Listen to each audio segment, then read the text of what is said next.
Tambua ya kwamba duniani tunayoishi binadamu ni muda wa dunia, ni mali ya dunia, ya kwamba Shetani amekuja duniani kuwadanganya watu wote, iwe ni matajiri, iwe ni watu maskini, iwe ni watoto, Shetani kwa sasa anataka kuinasa na kuinyakua dunia.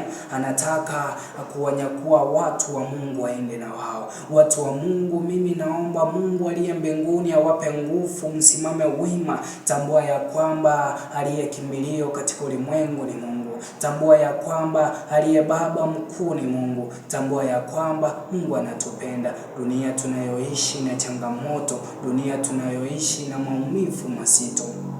Dunia mbona iko hivi? Dunia mbona machungu mengi? Hapa sasa tunapoona ya kwamba vijana wengi katika duniani wanaenda, vijana wakufa jamani, vijana wanaenda, watu wazima wabaki, vijana wanakufa, sasa wao wanabaki. Ni uchungu sana, kwa kuwa Shetani anainyakua dunia kwa hasira, na teknolojia sipo duniani ambapo sinaungana na vita za Shetani, ambapo teknolojia hizi zinamuunga Shetani. Unapata magari ya kifahari, majumba ya kifahari, fedha, ambapo wanadamu wameacha kumtukuza yule Mungu wa mbinguni ambaye alimtuma Yesu Kristo akufe kwa ajili ya dhambi zenu. Mmeona ya dunia, mmeitambua dunia, na mnaona ya kwamba duniani ni muhimu kuliko ufalme ule. Tambua ya kwamba duniani hapa hatuishi milele. Tambua ya kwamba hapa duniani hatujakuja kwenye raha za dunia, hatutakuja kwenye nasa za dunia. Tumekuja tuifanye ile kazi Mungu ametupa. Tutakapoimarika, kila mtu atarudi nyumbani. Je, wewe utakuwa wapi? Majina yatakapoitwa bora katika ufalme ule wa mbinguni, je, wewe utakuwepo? Wewe utakuweko kwa wale ambao watakapoingia katika ufalme ule? Je, wewe utakuwa miongoni mwa wao watakapoona ufalme wa mbinguni? Je, wewe ni nani? Jiulize, je, ni nini yashua katika duniani kitakapotokea baada ya siku nyingine? Je, jiulize, mimi niko karibu na Mungu? Vijana, tunza ujana wenu tafadhali. Tunza ujana wenu, mtukuzeni, muinueni Mwenyezi Mungu, kwa kuwa yeye ndiye kimbilio katika dunia.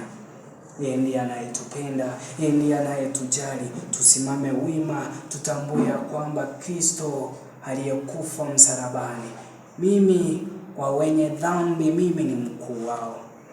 Kwa wenye dhambi, mimi mkuu wao.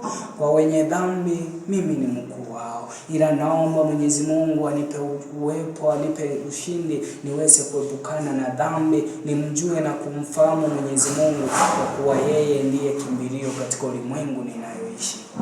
Bwana wa Mungu, nawatakia kila laheri. Kwa wale ambao watakapoisikiliza ujumbe huu, sikilizeni,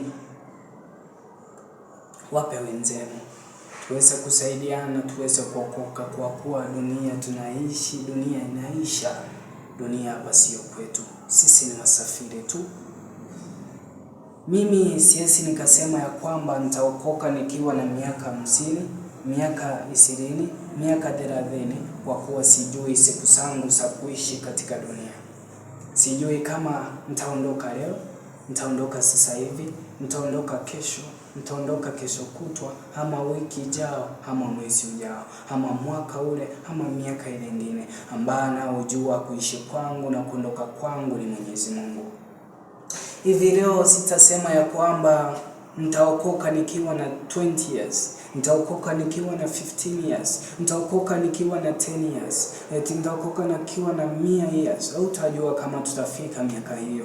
Ambaye anayoshikilia ujira wetu ni Mwenyezi Mungu. Ambaye anayetupenda na kutujali ni Mwenyezi Mungu. Yeye atupendaye, yeye atulindaye, atatulinda, atatuokoa siku zote tutakaposimama wima na kumuita, kwa kuwa yeye ndiye kimbilio katika ulimwengu tunayoishi.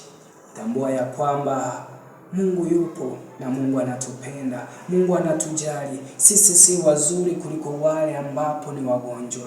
Wengi wanalia kule hospitali wakisema, Bwana wangu, tamani yangu haipo tena, tamani yangu haipo. Wengi wamekata tamaa, ila mimi kila ambacho nitakapokuambia, usikate tamaa. Jua ya kwamba Kristo yupo kwa ajili yako, Mungu yupo kwa ajili yako. Mimi na wewe tusimame wima, tumtambue Mungu, tumjue Mungu na tujue ufalme wa mbinguni siku zile Bwana atakapokuwa kirudi mara ya pili katika dunia.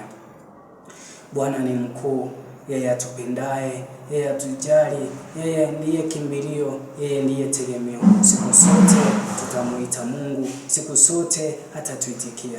Tusimame wema, tutambue ya kwamba Bwana anatupenda, Bwana anatujali. Usikate tamaa. Usikate tamaa.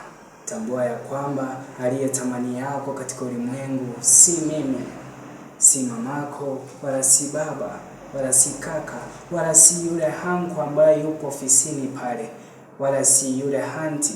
Na tusiweke mafikirio yetu ya kwamba ndugu yangu yupo katika ofisi ya serikali atanisaidia. Hapana. Eti kakangu ni gavana, eti anko yangu ni mtu mkuu katika maofisi ya serikali. Tambua ya kwamba aliyetamani peke yake ni Mwenyezi Mungu, ambaye atakapokupa ujira na yote ambayo utakapoyahitaji ni Mwenyezi Mungu, si binadamu. Mimi naweza kuahidi ya kwamba nitakusaidia baada ya siku nikakosa, lakini Mungu atakapokuahidi, Mungu atakupa. Barikiwe. Naitwa Johnson. Mungu awapende na Mungu awalinde siku zote, nami naombea ama nawatakia kila la heri. Muwe na wakati njema. Asante na Mungu awabariki.